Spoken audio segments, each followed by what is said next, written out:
what's going on, my people? It's your homeboy Sir J Legend. Today what I've got for you is none other than the long-awaited Naruto versus Ichigo crossover battle.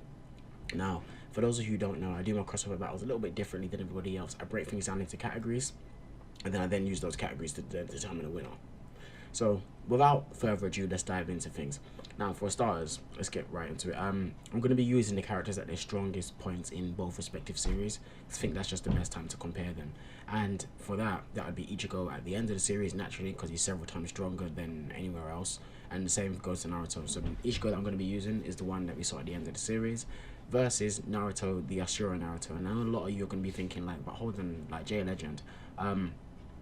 That Naruto isn't the strongest Naruto. In fact, he is, because that's the Naruto that still had the Asura, basically the Ashura powers. But then after, you know, the whole events of the Fourth Great Ninja War, he lost those powers. He still gained a significant power boost because of it, and he improved over time. But ultimately, that was Naruto at his strongest point that we've seen thus far. The Naruto manga is still carrying on because they just keep milking the series. But in terms of the actual, like, you know, main storyline of Naruto himself and his journey to become Hokage, that part's done. Okay, so first off, let's talk about attack.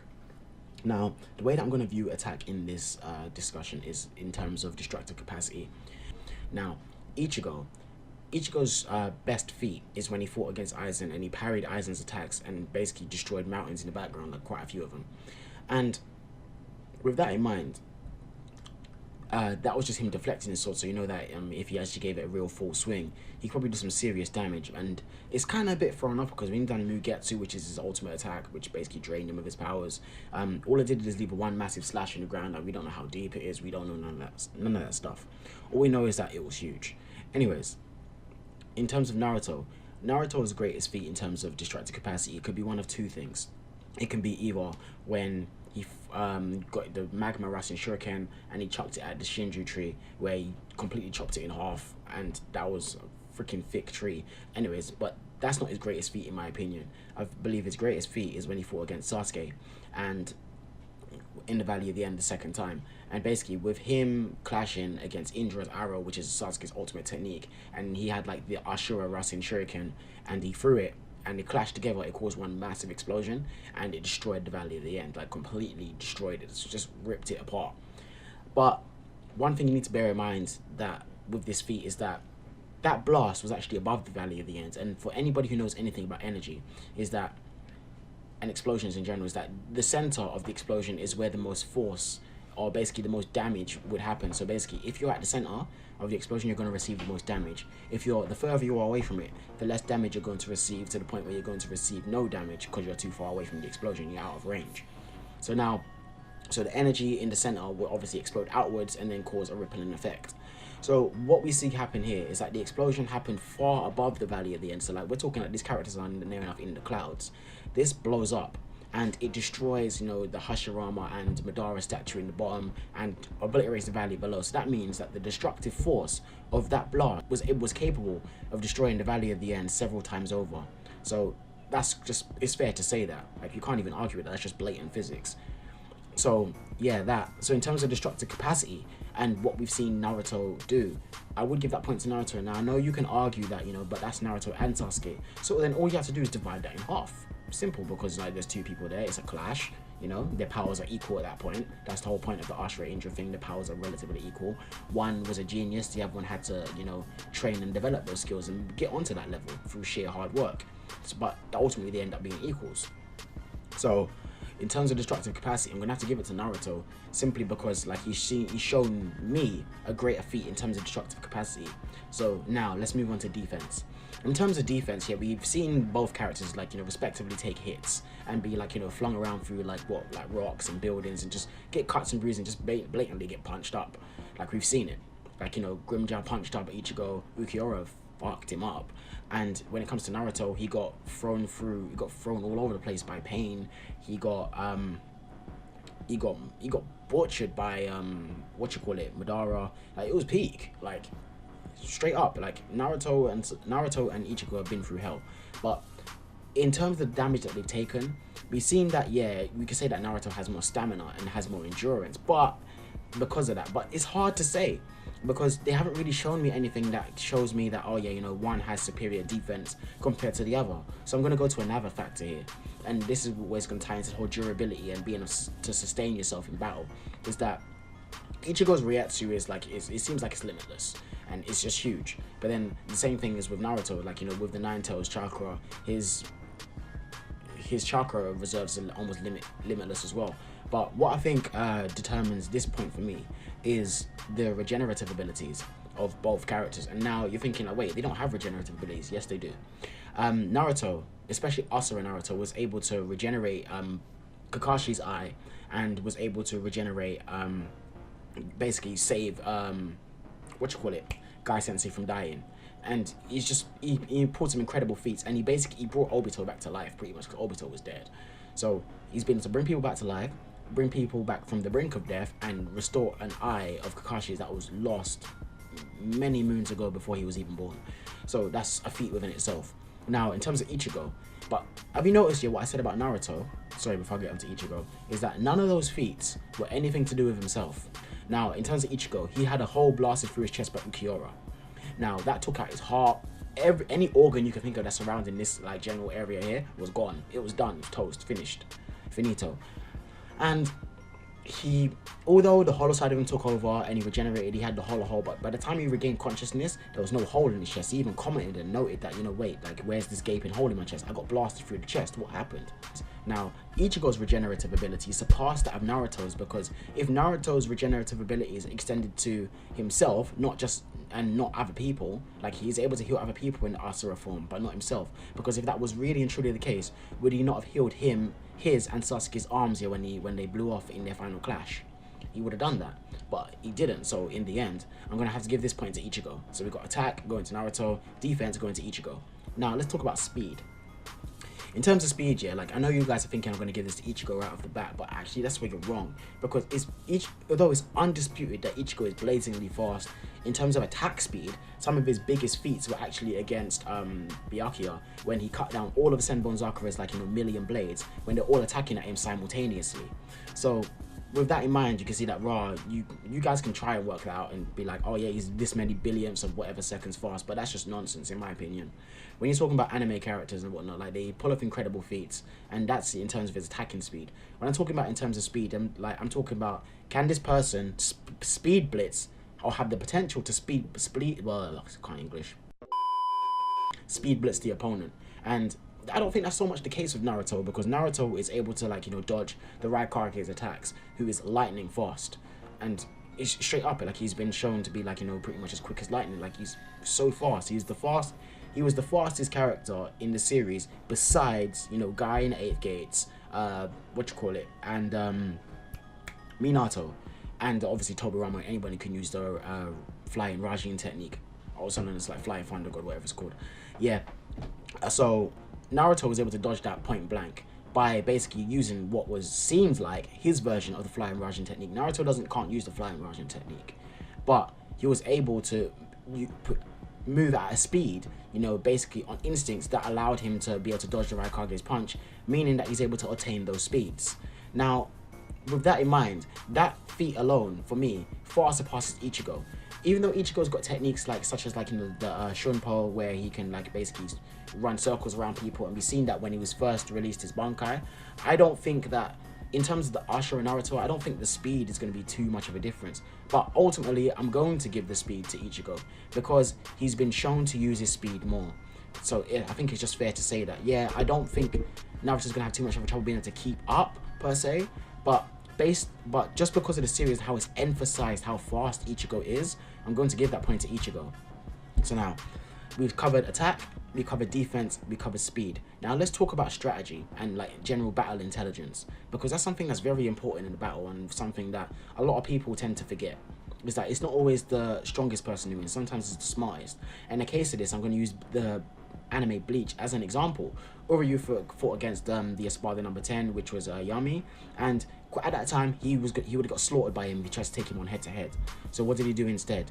He used his smarts, and he set up traps and just basically used those things to annoy him and pin him down and send him down through the floors of the tower. It was very clever, and that's how he managed to be able to beat him. Obviously, it didn't completely kill him, but it was enough to defeat him so he can move on to the next opponent to help Ichigo, and you get the point.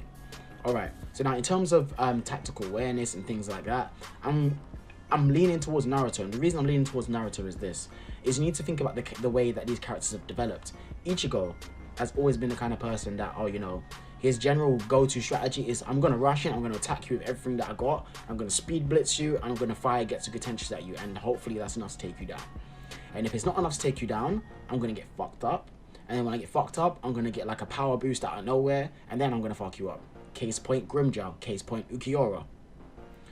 And yeah, also another thing, case point Aizen, even because the way that he gained that massive power boost was a little bit contrived in my opinion. So basically, Ichigo's game plan has never changed. No matter what battle he's in, he just be like, okay, these are the tools that I have Getsuga Tensho, or whatever variation of it, Getsuga Jujisho, or you know, Grand Ray Zero, Getsuga Tensho, whatever. It's always a form of Getsuga Tensho, and he's always just basically swinging at you and just attacking you. That's all he does. That's all he does. Like, he doesn't use any Kido. He doesn't use, like, you know, he uses Shumpo a little bit, but he doesn't use it in any tactical way. He just comes at you as best as he can. And if it doesn't work, it doesn't work. And if it does, hey, happy days. But when it comes to Naruto, Naruto has been shown time and time again to try a method, it not work, and then try a variation of that method. And I'll give you an example. An example of this is when Naruto fought against Kakuzu, when he first learned the Rasen Shuriken. One of the things that he did was that he put the clones in front of him to distract Kakuzu while he charged the Rasen Shuriken at the back. And then he used it, it ran out before he got to Kakuzu, so then he tried it again. But instead of trying it like point blank again, what he did is he mixed his real body in with the clones, knowing Kakuzu would ignore the clones and focus on the main body, thinking the main body was standing at the back, when really he mixed himself in with the clones, therefore using his previous experience to trick his opponent, therefore adapting in battle using his brain.